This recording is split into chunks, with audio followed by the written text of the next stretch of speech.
Today we're taking a look at these NBA matches, which are happening on Friday, February 10th, 2023, and giving you our team and total picks for today. Welcome back to High Stakes. Before we dive into our video, don't forget to subscribe and push that notification bell to get notified as soon as we release these sport prediction videos, and make sure to watch it till the end so you don't miss any of our picks. Also check out our Patreon if you want to access our premium picks. Our Patreon is a way for us to help you improve your chances of making more money. You will find the link in description and comment section below. One more thing before we start, check out our new channel High Stakes Props and Parlays, where you can find our player props and parlay picks predictions. You will find the link in the description and comment section below. Philadelphia 76ers versus New York Knicks. The Philadelphia 76ers will look to avenge a loss of 108-97 on Sunday in the Big Apple to the Knicks, with a victory at home on Friday. The 76ers have the leading scorer in the NBA in Joel Embiid, 33.4 ppg, and the leader in assists, James Harden, 10.9 apg, although Harden has not played enough games to qualify for that lead. The 76ers defense is third best in points allowed, and Philly is 22-8 at home. New York is just 4-10 ATS in its last 14 games played during February. The New York shoots poorly as the Knicks have the 25th best field goal shooting percentage and 23rd best three-point shooting percentage, which plays to the strength of the 76ers, who are 14th in field goal shooting percentage allowed and 3rd in three-point shooting percentage allowed. Take Philly minus 5.5 points. The total has finished under in each of Philadelphia's last 2 games and in 4 of the 76ers' last 5. When these two met last Sunday, a total of just 205 points were scored, which easily finished under the closing line of 226 points. New York has seen the total finish under in each of its last 2 and in 3 of the last 4. New York is 11th in points allowed, while Philadelphia is 3rd in points allowed. Take the under. Detroit Pistons versus San Antonio Spurs. The tanking Pistons trailed by 18 in the first quarter and were ultimately blown out 113-85 by the Cleveland Cavaliers. The game was over fast, but they fight hard considering they are trotting out a G League type lineup. The lone bright spot was the improvement and progression of rookie Jaden Ivey. He has scored in double figures in 17 straight games. They have been without Cade Cunningham for the majority of the season, and it will be interesting to see how he and Ivey play with one another. San Antonio is in the same boat as Detroit, seemingly tanking away the season in the hopes of getting a top pick. Ivey and Duren will do more in this game, and Detroit will come away with the win. Take Detroit minus 3 points. San Antonio is 7th in pace of play entering this battle between two bottom feeders. They rank 28th in offensive rating and have been a travesty on both ends of the floor.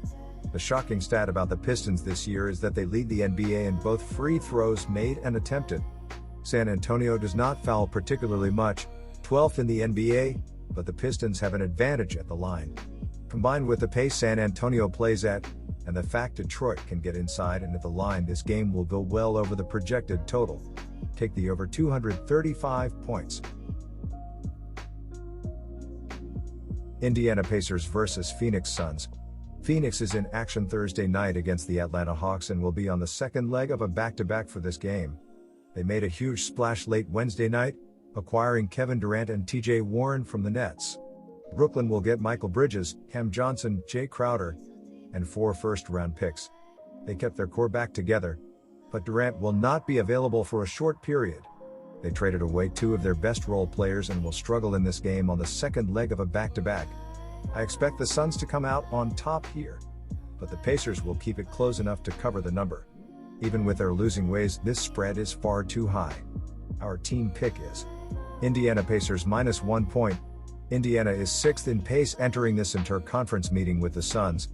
After making a huge splash, the Suns will not have most of their cast available for this game. Kevin Durant is returning from injury, and they traded away Cam Johnson and Michael Bridges.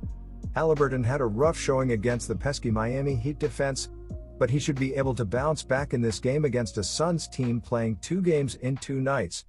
The Pacers are 6th in three-pointers attempted, and they will get a bunch to fall in this game, a game I expect them to keep close for the most part.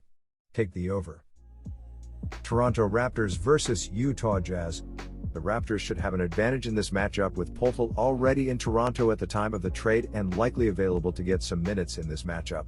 His presence will help the Raptors on the boards against a Jazz team that has played well on the glass. Additionally, the Jazz should be shorthanded in this one with Westbrook unlikely to go. The Raptors should thrive with their ability to protect the basketball against a team that ranks just 23rd in the league in fewest turnovers. Additionally, Utah is just 9-17 on the road this season. Take the Raptors. Lauri Markkanen is leading Utah in scoring and assists with averages of 24.8 points and 8.7 assists per game, while the leader in assists is Jordan Clarkson with an average of 4.2 assists per game. Utah has 6 players averaging double figures in scoring and as a team is scoring an average of 117.5 points per game, while shooting 47.4% overall and 36.4% from three-point territory. Toronto looks for its 4th consecutive victory when hosting Utah on Friday. The Raptors are 26-30 and last in the Atlantic Division, 13.5 games behind the first-place Boston Celtics. Toronto defeated the San Antonio Spurs 112-98 on Wednesday. The leading scorer for Toronto was Pascal Siakam with 37 points. Toronto acquired San Antonio's Jakob Poeltl to improve its rebounding. Pascal Siakam is leading Toronto in scoring and rebounding with averages of 24.7 points and 7.9 rebounds per game, while Fred VanVleet is the second leading scorer and the leader in assists with averages of 19.7 points and 6.5 assists per game. Toronto has 6 players averaging double figures in scoring and as a team is scoring an average of 113.0 points per game. Our total pick is over the total. Boston Celtics vs Charlotte Hornets. The Celtics may be without Tatum as he is listed as questionable, but, regardless if he plays or not, Boston should be able to cover this game. The Hornets lost 2 key pieces to their starting lineup and the team was barely able to win games, let alone cover games. Expect Boston to blow out Charlotte and rotate their lineups to gain experience for their roster. Take the Celtics to cover. Rotated squads and new rosters due to the trade deadline will highlight a lack of cohesiveness. Defense should be lacking as communication will struggle. This game will be all offense and the over should be the play. The over is 12-5 in the Hornets' last 17 road games versus a team with a home winning percentage of greater than .600. The over is 12-3-2 in the Celtics' last 17 games versus a team with a winning percent below .400. Take the over on Saturday. Memphis Grizzlies vs Minnesota Timberwolves. The Timberwolves will be without their usual starting lineup and will have to work in either limited or no chemistry players into the mix. Memphis is looking to put their winning drought behind them and will have a near full complement of players. Memphis should also be able to control the glass and the paint in this one, and I expect the Grizzlies to generate a high amount of second chance points in their one. Minnesota has also had trouble with ball security of late and the Grizzlies' defense has proven they can capitalize on turnovers. Take the Grizzlies at home here. Our team pick is Memphis minus 6.5 points. Both of these teams are in the top 6 in terms of possessions per game and I expect this game to be nothing different. Both of these teams have been strong inside and the Timberwolves are among the best in the league in 2-point shooting. Both of these defenses are also keen on takeaways and have done well turning those steals in fast break points while neither defense has been strong in transition. Memphis is also top 5 in the league in field goal attempt rate and their defense has ranked in the bottom 5 in that same category. The play is the over 232 points.